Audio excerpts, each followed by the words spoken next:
The first shells hit the airstrip just after 5 in the afternoon. The ground shuddered, and a column of black smoke rose from the pierced steel planking near the center of the runway. Men scrambled for cover as the craters multiplied, each impact throwing up clouds of red dust that hung in the still air like a curtain. Inside the underground hospital, the wounded braced themselves against the walls, and the lights flickered. It was March 13, 1954, and the siege of Dien Bien Phu had begun in earnest.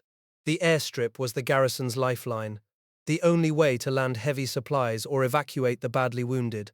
Without it, everything would have to come by parachute. And the parachute drops were already drifting wide, the canisters spinning down into the thick jungle or landing among the Viet Minh trenches where enemy soldiers dragged them into cover before the French recovery parties could even reach them. The men on the ground watched their rations and their ammunition fall into the hands of the men who would soon be shooting back at them. In the command bunker, the reports stacked up one after another. Strongpoint Beatrice was under direct assault. Strongpoint Gabrielle was surrounded.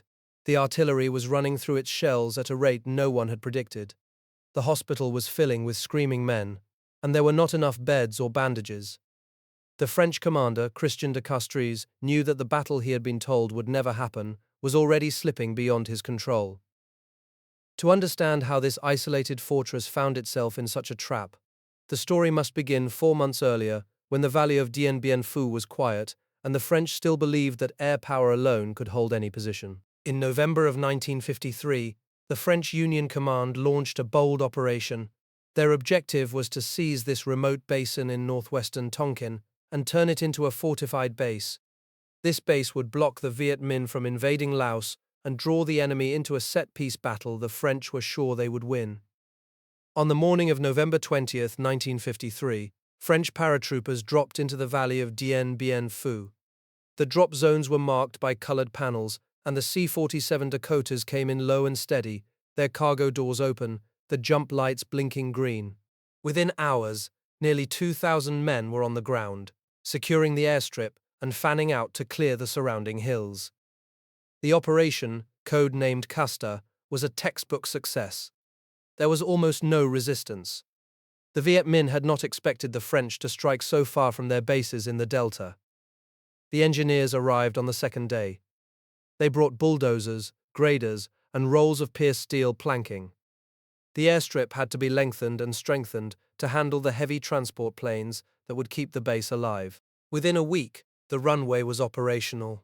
C-47 Dakotas and Bristol freighters began landing every few minutes, discharging ammunition, barbed wire, artillery pieces, and hundreds of tons of construction material. The valley floor became a sprawling supply depot, stacked high with crates and fuel drums.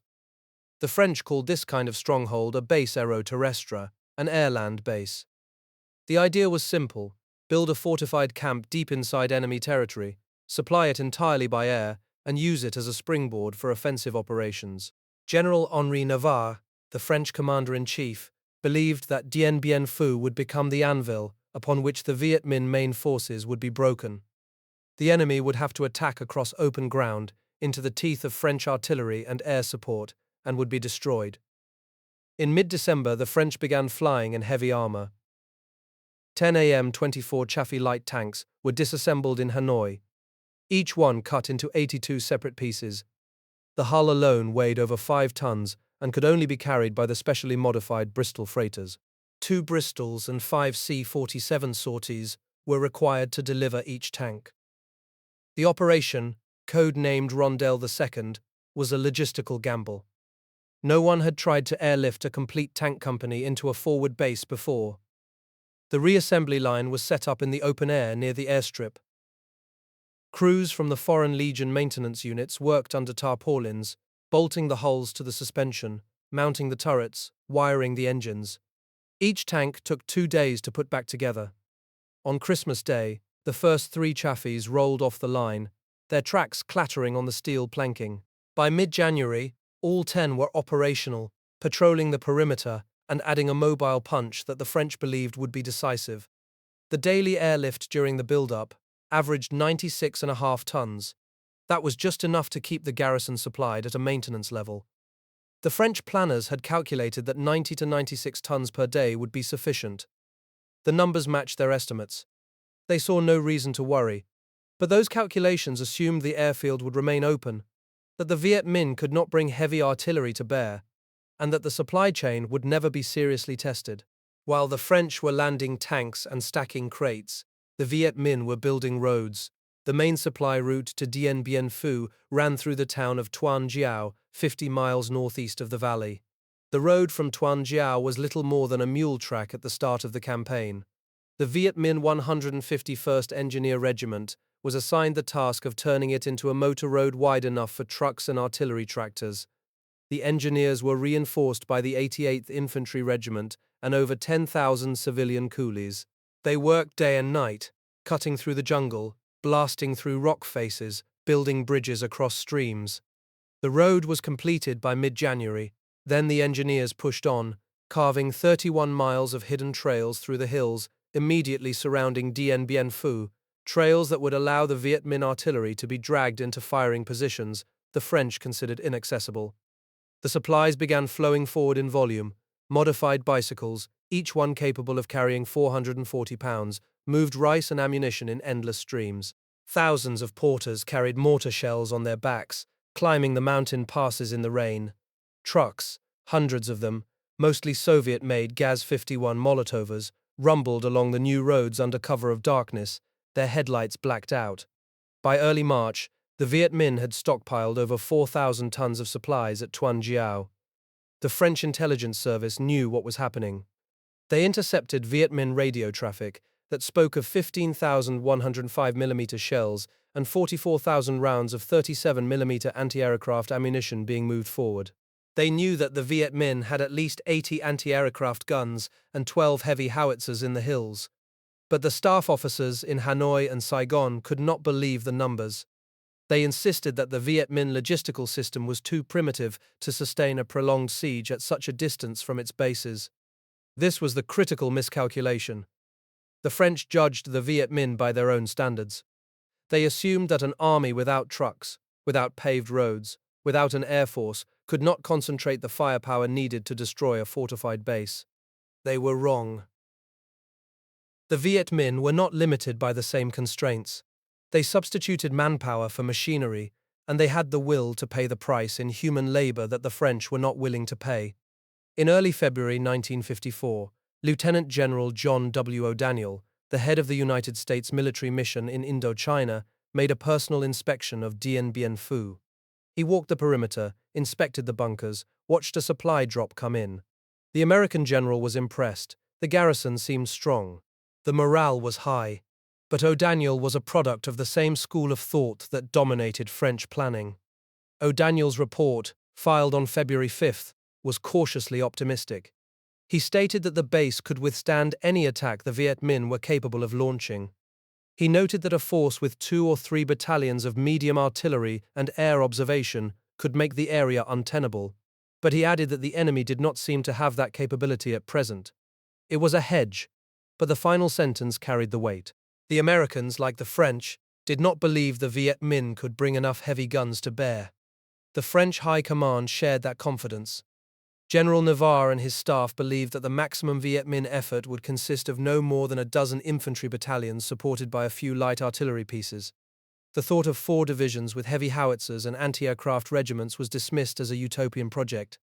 The Viet Minh, the French argued, could not possibly supply such a force so far from their bases. The numbers seemed to support the French argument. A European army of 50,000 men required hundreds of trucks, paved roads, and a railhead to keep it supplied in the field. The Viet Minh had none of these things in the quantity that a Western staff college would consider necessary. The French based their planning on what they could do, not on what the enemy might be willing to endure. But the Viet Minh were not a European army. They were fighting on their own soil, and they were willing to use their own population as the engine of their logistics. The hundreds of thousands of porters, the bicycles, the pack animals, the trucks driven by Chinese volunteers, none of this fit the neat formulas of the staff college manuals. The French did not account for it, and the Viet Minh quietly built up their forces until they had over 80,000 men in the region surrounding Dien Bien Phu. By the second week of March, the Viet Minh concentration was complete. General Vo Nguyen Giap had assembled the equivalent of 4 infantry divisions, the 308th, the 312th, the 316th, and elements of the 304th, along with the 351st Heavy Division. In total, nearly 50,000 combat troops were dug into the hills surrounding the valley. Behind them, another 31,000 logistical personnel kept the supply lines moving. The Viet Minh had stockpiled 4,000 tons of supplies at Tuan Giao alone. The ammunition included 5,075mm shells, 15,105mm shells, and 25,000 mortar rounds. The anti-aircraft batteries had 44,000 rounds of 37mm ammunition. The guns themselves were in place, hidden under camouflage netting in the jungle, their crews trained and ready. The French garrison, by contrast, had about 10,000 combat troops, 14 artillery pieces of 105mm caliber, 4 155mm howitzers, and a handful of 120mm mortars.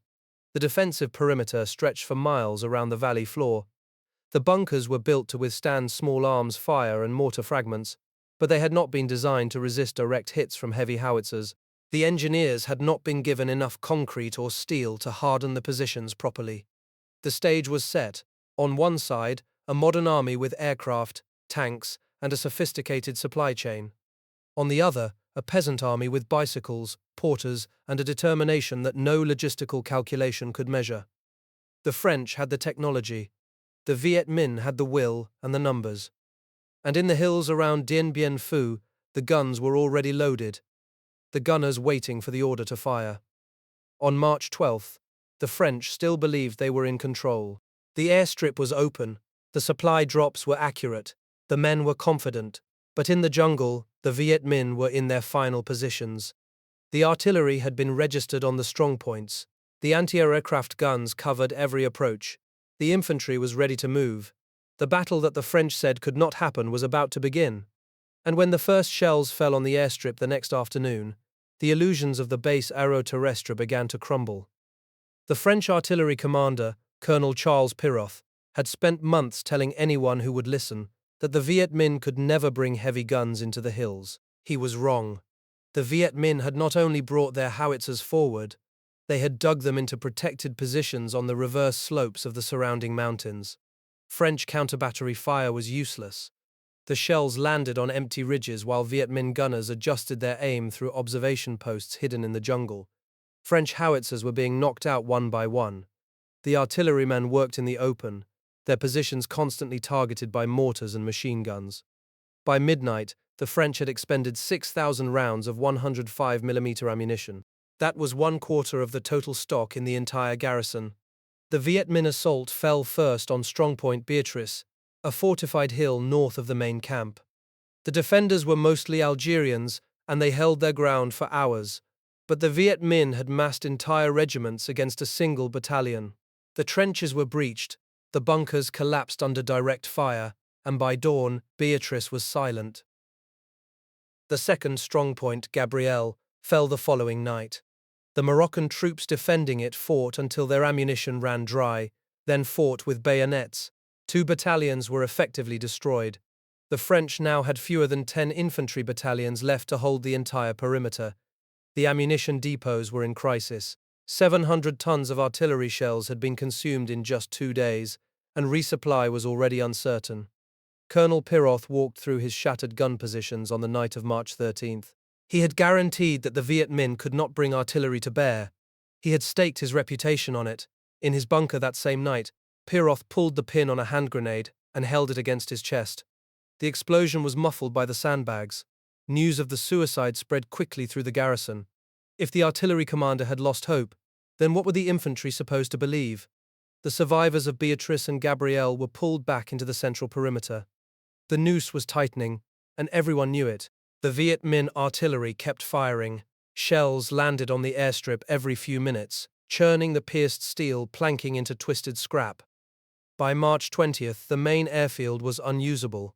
No transport could land, no supplies could be unloaded from the cargo hold of a C-47. The garrison now depended entirely on airdrops and parachute deliveries. Every bullet, every ration, every medical dressing had to fall from the sky. Colonel Jean Nicot, the air transport commander in Hanoi, studied the weather reports and the growing flak threat. He knew the C-47s would have to fly higher. Higher altitude meant less accuracy, Parachutes would drift in the wind, supplies would land in no man's land, or worse, in Viet Minh trenches. The first high-altitude drops were attempted on March 29th. The parachutes opened at 5,000 feet, and the cargo drifted for minutes before hitting the ground. Many containers landed outside the shrinking French perimeter. The Viet Minh collected them and used the ammunition against the men who had dropped it. Meanwhile, the wounded were piling up in the underground hospital. Surgeon Paul Grauin worked by flashlight, operating on men who had waited hours for treatment. Medical evacuation by helicopter had been attempted in the first days of the siege. The Viet Minh anti-aircraft gunners shot at anything that moved above the valley. On March 23rd, the helicopter flights were abandoned. The risk was too great, and the losses were mounting with no measurable success. Grauin now had hundreds of wounded men crammed into the underground bunkers. The smell of blood and ether mixed with the damp earth. There was no way to get the seriously wounded out. They would stay in the tunnels until they either recovered or died. The last evacuation plane departed on March 26th. A C-47 taxied onto the cratered runway, loaded the wounded in a frantic rush, and took off under machine gun fire. 168 wounded men had been evacuated since the siege began. Thousands remained below ground. On March 28th, a medical evacuation C-47 landed at 3:45 in the morning. The crew hoped to load the wounded and escape before dawn. The aircraft developed a minor mechanical issue. The pilot decided to wait for repairs rather than risk the flight with a malfunctioning engine. At 1 in the afternoon, Viet Minh artillery found the parked C-47. A direct hit destroyed the aircraft and killed the repair crew working on the engine. The flight nurse, Genevieve de Gallard, was stranded on the airstrip. She made her way to the hospital and began helping Grauin with the wounded. Her presence became a symbol of the siege. A woman, a nurse, trapped in a fortress that was slowly being buried by artillery fire. Lieutenant Colonel Pierre Langlais began taking effective command of the garrison in the last days of March. He held daily briefings at 9 in the morning. The priorities were always the same: assess the supply levels, coordinate the airdrop schedules, and plan the night's recovery operations. The perimeter was shrinking, and the Viet Minh were not stopping. The first days of April brought no relief to the garrison at Dien Bien Phu.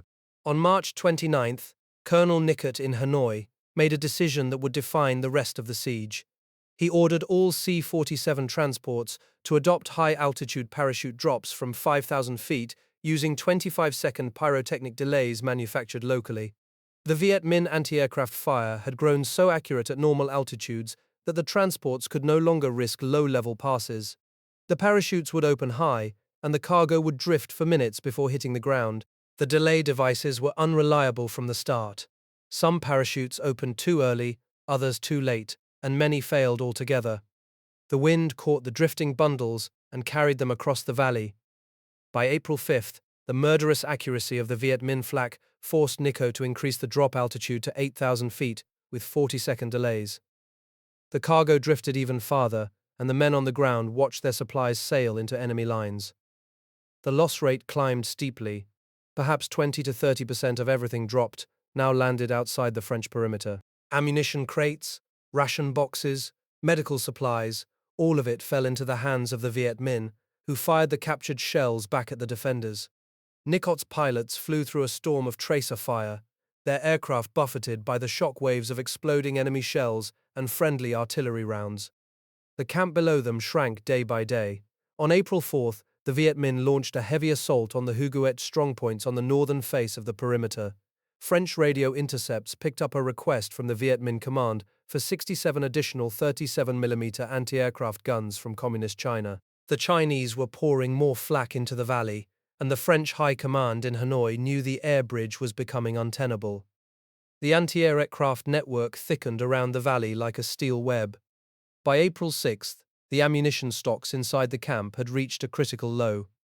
The artillery depots held only 7,500 rounds of 105mm ammunition, 371 rounds of 155mm, and just 1,500 rounds of 120mm mortar shells.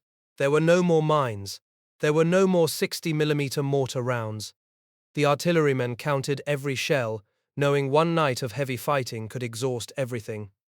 That same day, a flight of three C-119 transports dropped 18 tons of howitzer ammunition directly into the Viet Minh lines. The pilots released their loads at the wrong point, and the parachutes drifted across the perimeter and settled in the enemy trenches. The Viet Minh gunners cheered as the crates fell among them. They would use those shells against the French for the rest of the siege. Then came the friendly fire.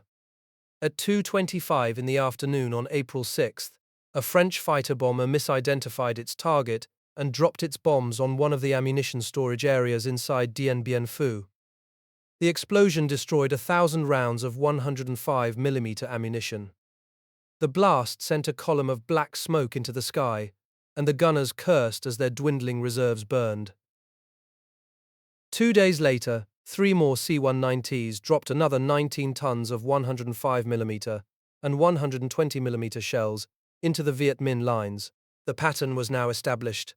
The higher the transports flew, the more cargo drifted off target. The Viet Minh gunners had only to wait for the parachutes to appear, and they knew a portion of their next day's ammunition would fall from the sky.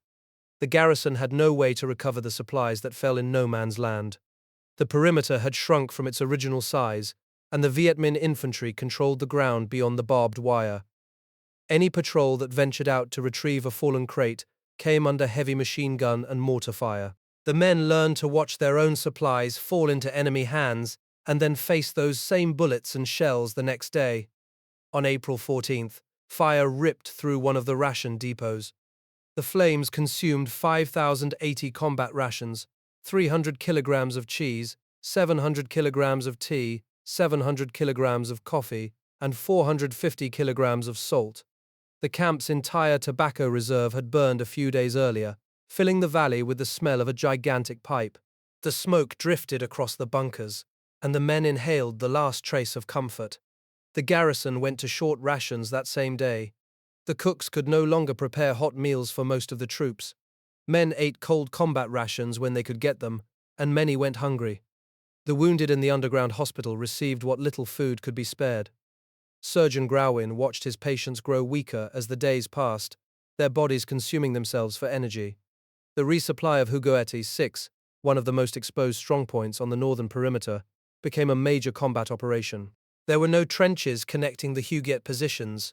Every resupply required a fighting patrol to cross open ground under direct Viet Minh fire. On the night of April 14th, a carrying party of 50 PIMs, Viet Minh prisoners of war, used as laborers by the French, protected by the remaining troops of the 1st and 2nd Foreign Legion parachute battalions, attempted to move supplies forward along the pavy track. The Viet Minh artillery and machine guns zeroed in on the column as it crossed the 200 meters of open terrain between Huguet 1 and Huguet 2. The men were pinned down for 4 hours near the hulk of a destroyed C-46 on the airfield. They finally reached Huguet 6 at 2:30 in the morning, having lost heavy casualties and most of the supplies. The strongpoint was no closer to being adequately supplied. The last 3 trucks inside the camp were destroyed by Viet Minh artillery fire on the night of April 21st. The water-cooled front-mounted engines of the available vehicles were vulnerable to any bullet or shell fragment. A single hit could puncture the radiator and leave the vehicle dead.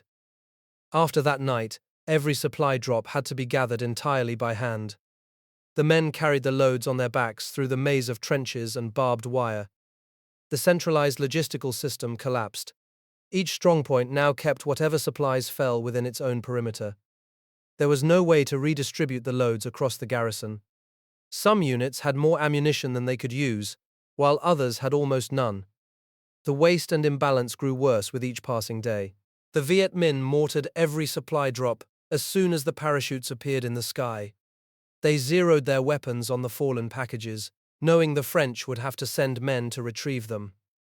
The recovery parties crawled out at night, dragging the crates back through the mud under constant fire.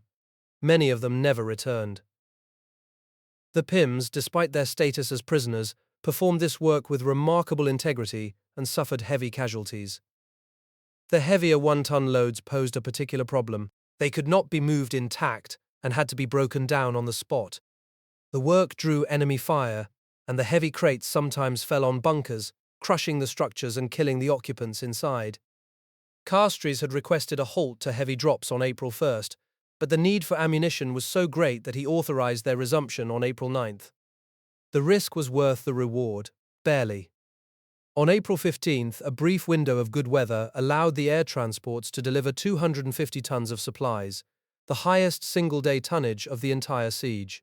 The C-47s and C-190s came in waves, dropping their loads as fast as the ground crews could direct them. For a few hours, the garrison tasted something close to normal supply levels.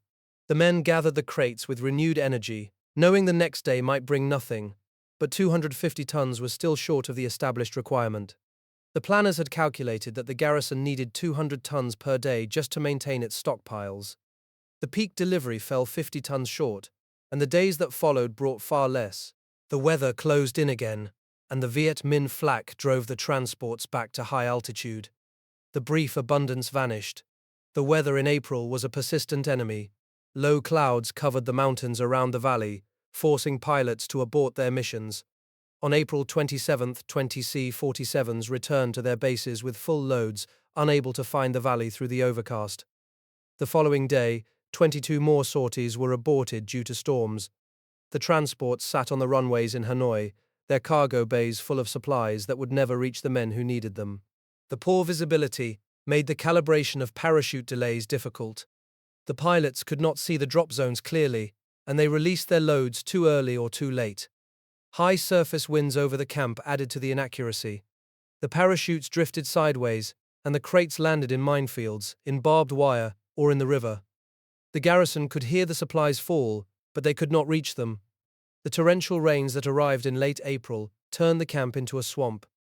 The mud sucked the boots off the men and made every step a struggle. The crates that landed inside the perimeter sank into the mire, their contents ruined by water and dirt. The recovery parties waded through the sludge, carrying the loads on their shoulders, their legs burning with exhaustion. The drop zones shrank as the Viet Minh infantry tightened their grip on the perimeter. At the start of the battle, the French controlled about 1,180 acres of ground. By late April, that area had been reduced to just over 300 acres.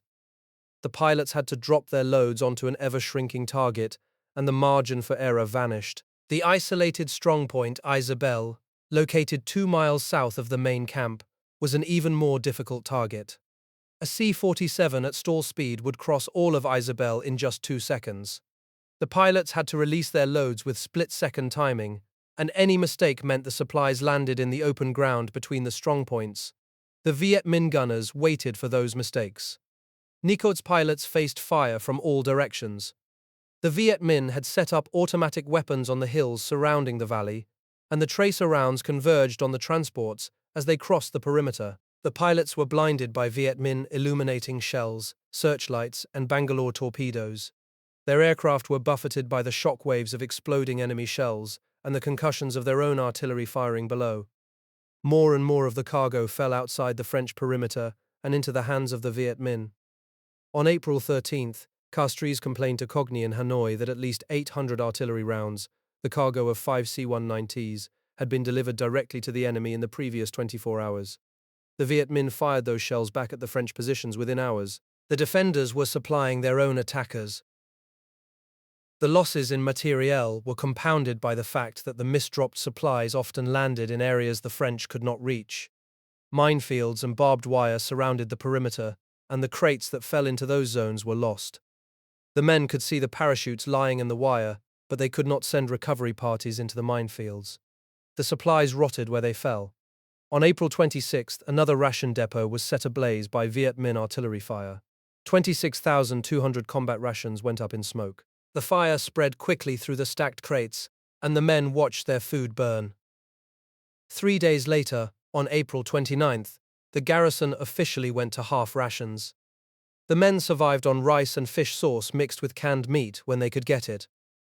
The Europeans, who had grown accustomed to bread and wine, now ate what the Indo-Chinese troops had always eaten. The stomachs of the garrison churned with the change in diet, and dysentery spread through the bunkers. The men grew weak, their strength sapped by hunger and disease. The wounded fared worst of all. The underground hospital had no way to preserve fresh blood after the insulated cases could no longer be returned to Hanoi. Blood and ice were dropped separately and seldom arrived together. Within 24 hours, the fresh blood went bad and became useless. Grouen operated with whatever he had, watching his patients die from wounds that should have been treatable. On April 26, Nico ordered even the C-190s, which had been relatively invulnerable due to their speed and ability to discharge their cargo in a single pass, to adopt high-altitude parachute methods. The Viet Minh had moved their anti-aircraft guns closer to the camp, and the flak was now accurate enough to threaten the faster transports. The cargo loss rate increased to 30%. The C-190s continued low-altitude drops, only with heavy fighter protection to suppress the Viet Minh anti-aircraft fire. The fighters came in low, strafing the flak positions, trying to keep the gunners' heads down. But the Viet Minh gunners had learned to wait, to hold their fire until the fighters passed, and then open up on the slower transports. The suppression efforts brought only minutes of safety. Studies were made of dropping 1-ton loads using delayed opening, but the recovery of such heavy loads had become beyond the capability of the defenders. The men were too exhausted to move the heavy crates, even when they fell inside the perimeter. The loads sat where they landed, too heavy to drag, too valuable to abandon. The garrison's logistical system had reached its breaking point. Despite the best efforts of the French Air Transport Service, the maximum possible logistical support had become insufficient. The supply situation at Dien Bien Phu had become catastrophic. The garrison was slowly starving, its ammunition reserves dwindling, its wounded dying in the tunnels. The men could see the end approaching, but they could do nothing to stop it. The month of April ended with the garrison on half rations, its ammunition stocks critically low, and its perimeter shrinking day by day. The Viet Minh had tightened the noose, and the French could not break free. The next phase of the battle would bring the final assault, and the defenders would face it with empty bellies and empty magazines. The last week of April brought a new enemy to the skies over Dien Bien Phu. Low clouds settled over the mountains, and storms lashed the valley with rain that turned the camp into a swamp of mud and standing water. The transport pilots based in Hanoi looked at the weather reports and knew that finding the drop zones would be nearly impossible. Navigation instruments offered little help against the thick overcast that hid the surrounding peaks. The aborted sorties represented tons of supplies that the starving garrison desperately needed. Each C-47 that turned back carried rations that would not reach the hungry men. Each aborted ammunition run meant fewer shells for the mortars and howitzers that held the Viet Minh at bay. The weather had become as effective a weapon against the French as the anti-aircraft guns in the hills.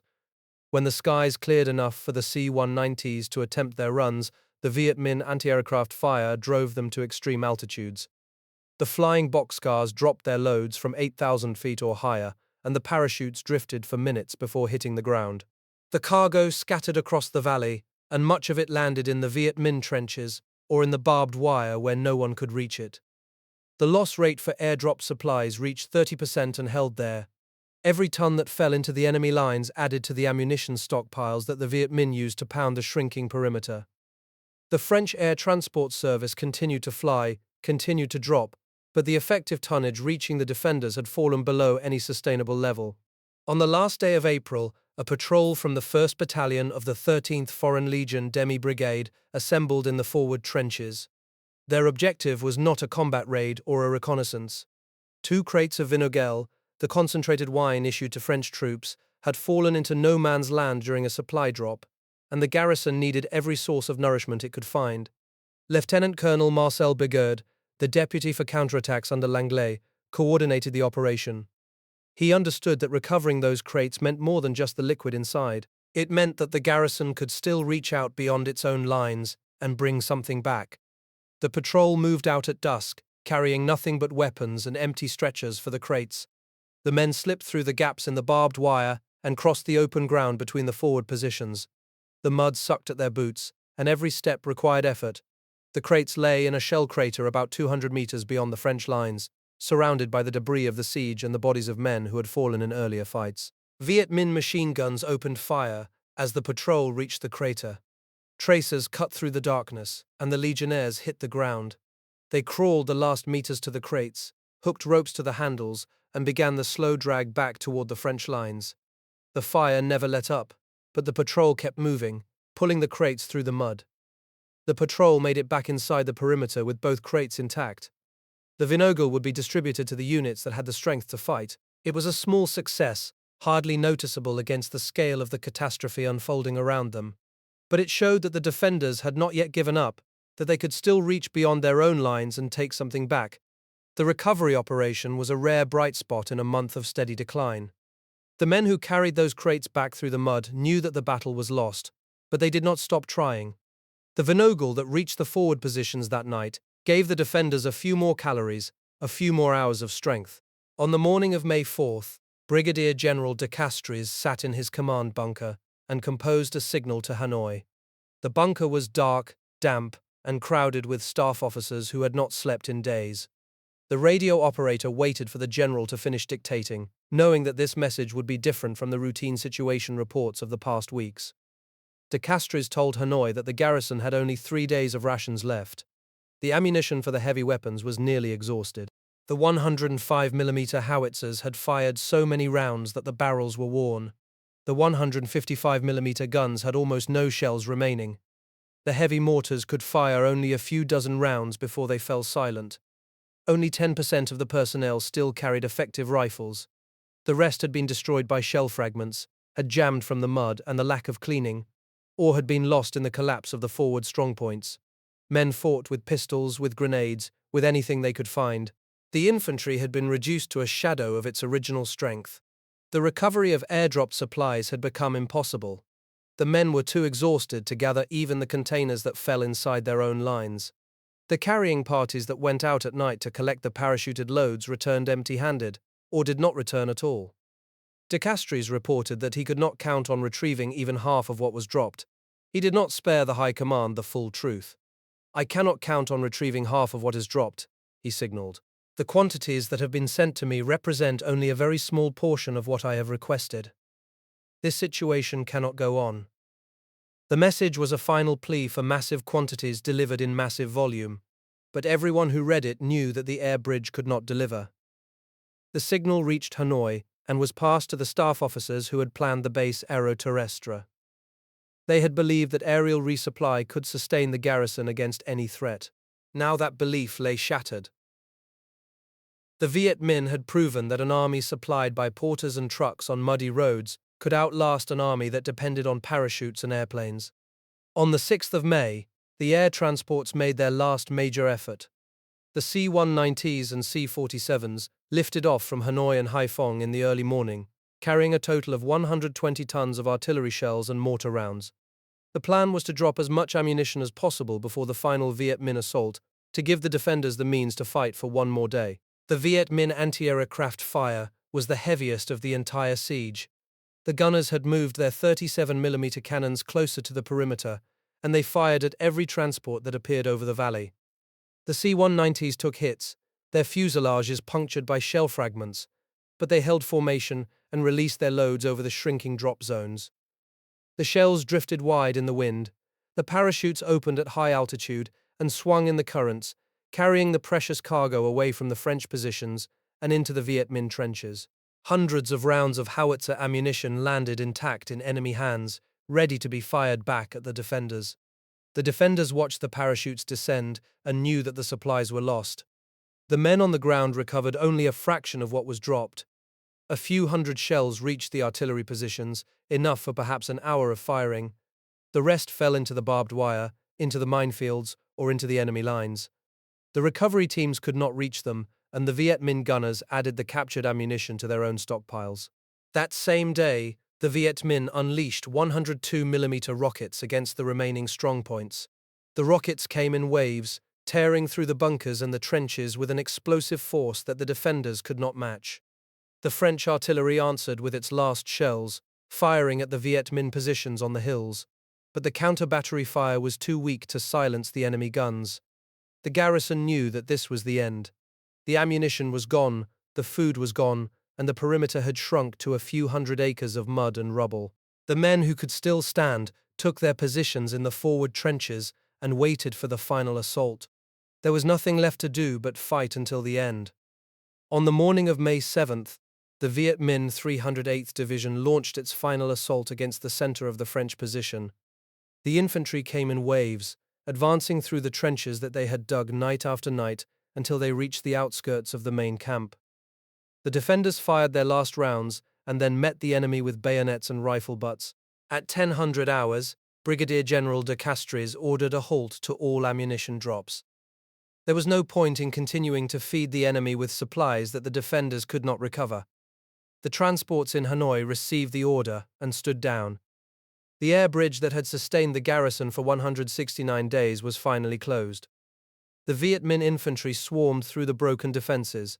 They had spent 56 days digging trenches, dragging artillery, and carrying supplies forward on their backs and on bicycles. Now they poured into the center of the French position. They overwhelmed the exhausted defenders. These men had not eaten a full meal in weeks and had run out of ammunition for their rifles. At 1730, Viet Minh soldiers entered the command bunker and took Brigadier General de Castries prisoner. The fighting continued for a few more hours in isolated pockets, but the battle was effectively over. The Viet Minh flag rose over the command post, and the siege ended after 56 days of continuous combat. The survivors were marched into captivity. 7,573 of the 10,863 prisoners would die in the prisoner of war camps, killed by disease, starvation, and the brutal forced marches that followed the surrender. The hospital patients, including the wounded and the sick, were carried out of the bunkers and into the hands of the Viet Minh. The Battle of Dien Bien Phu was over. The French Union forces had lost their best troops, their prestige, and their will to continue the war. The Viet Minh had proven that a logistical system based on manpower, bicycles, and sheer determination could defeat a technologically superior enemy that relied on aircraft and airstrips.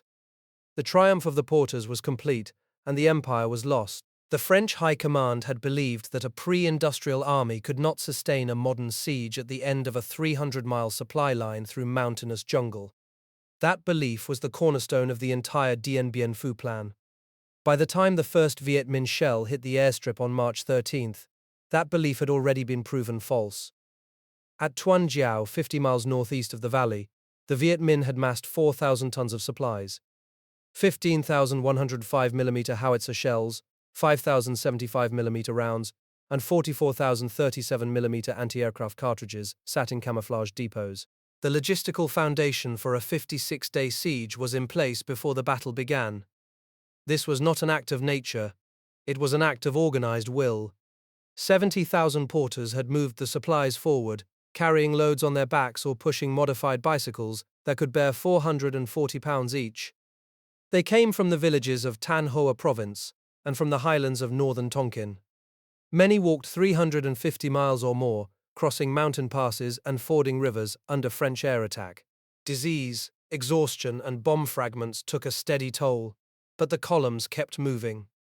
Alongside the porters moved trucks. By early 1954, the Viet Minh had over 1,000 of them, mostly Soviet-built Gaz-51 Molotovers supplied through Communist China. Chinese drivers often sat at the wheels. The trucks hauled the heavy guns, the shells, and the rice that sustained the 4 divisions massing around the French perimeter. They moved at night, without headlights, on roads built and repaired by tens of thousands of civilian laborers. The road from Tuan Jiao to Dien Bien Phu was a dirt track when the campaign began. By March, it was an all-weather motor route. The stockpile at Tuan Jiao was not a secret. French intelligence had intercepted Viet Minh radio traffic and spotted the supply columns from the air as early as November. The scale of the buildup was reported to Hanoi and Saigon, but the information did not change the French estimate of Viet Minh capability. The assumption of logistical impossibility was too deeply embedded in the planning staff. They continued to believe that the Viet Minh could fire their artillery for only a few days before running out of ammunition. They were wrong by 53 days.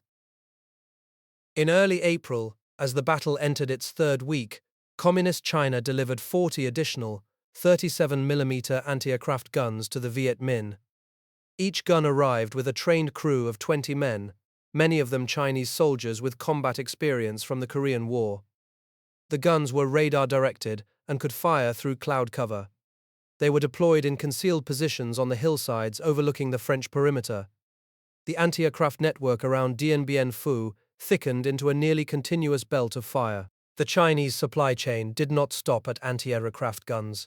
Throughout the siege, trucks carrying ammunition, gasoline, and rice crossed the border from Yunnan and Guangxi provinces on new all-weather roads that Chinese engineers had helped to build. The volume increased steadily. By the end of April, the Chinese were delivering an estimated 95 tons of supplies per day directly to the Viet Minh forces around Dien Bien Phu. The deliveries did not slow when the monsoon rains began. They accelerated. The French air interdiction campaign could not stop this flow. Bombers attacked the roads, the bridges, and the ferry crossings. But the Viet Minh and their Chinese allies repaired the damage within hours. Civilian labor teams filled bomb craters with shovels and woven baskets. A road cut by a 500-pound bomb in the morning was open to truck traffic by nightfall. The Viet Minh had assigned a specific group of laborers to each of the 40 key points along the main supply route, and those laborers stayed on station for the duration of the campaign. The Chinese role extended beyond material supply. Technical advisors served at Viet Minh headquarters throughout the campaign. Engineer officers who had built fortifications in Korea supervised the construction of the trench system that eventually encircled the French perimeter. The siege was not purely a Vietnamese operation. It was a joint effort, and the Chinese contribution was decisive in both scale and continuity. Without Chinese trucks, Chinese ammunition, and Chinese anti-aircraft guns, the Viet Minh could not have sustained the siege for 56 days. On the afternoon of May 7th, the Viet Minh 308th Division broke through the center of the French position. The defenders had run out of ammunition for their heavy weapons. The artillery had fallen silent. The airdrops had failed. Viet Minh soldiers entered the command bunker at 17:30 hours, and the siege was over.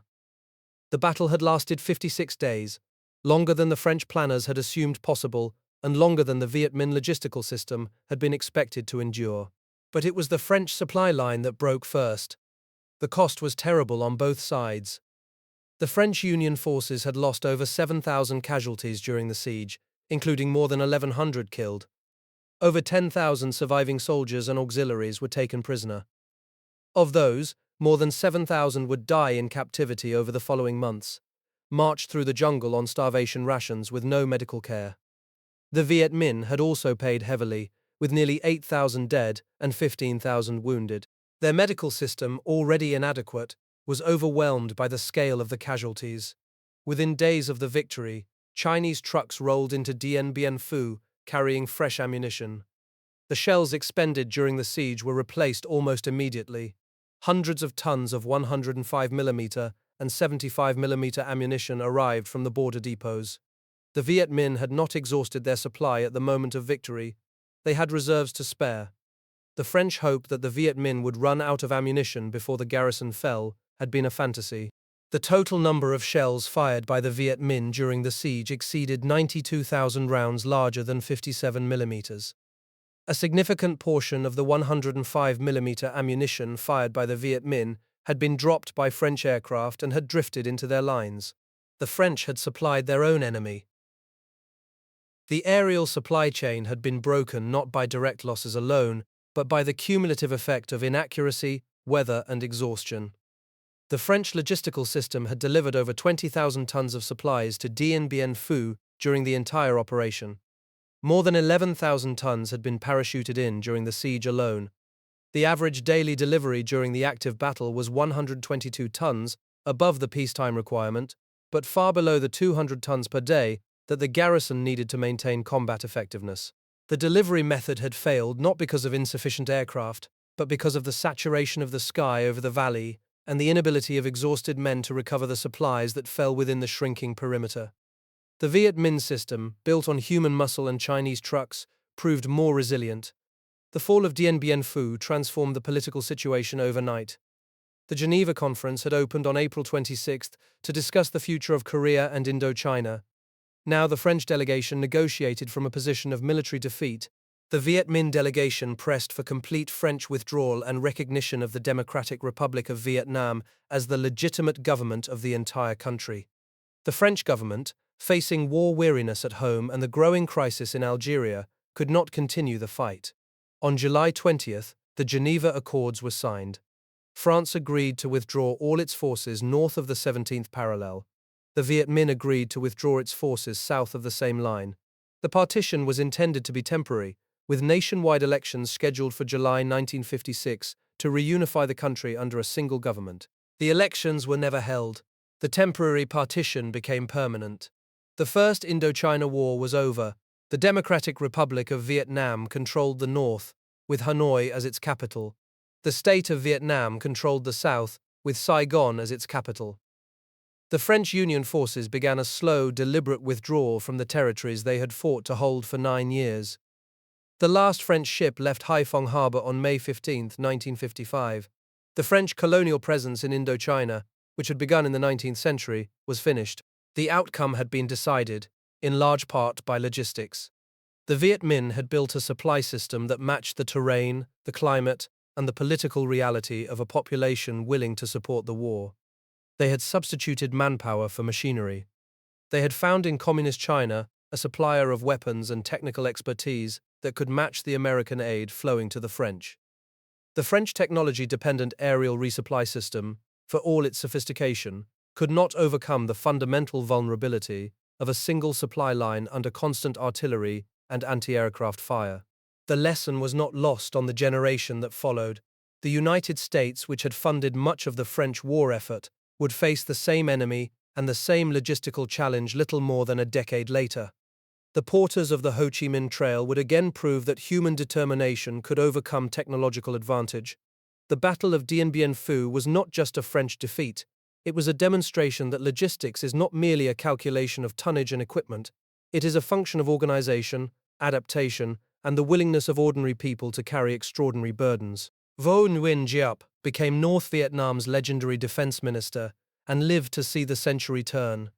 Christian de Castries endured 4 months of captivity before returning to France. Pierre Langlais survived the same captivity and later published his own account of the siege.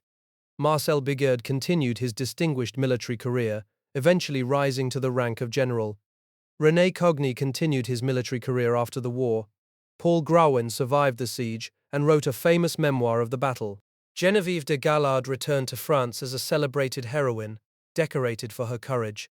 Charles Piroth did not live to see the end, taking his own life in disgrace on the third night of the battle.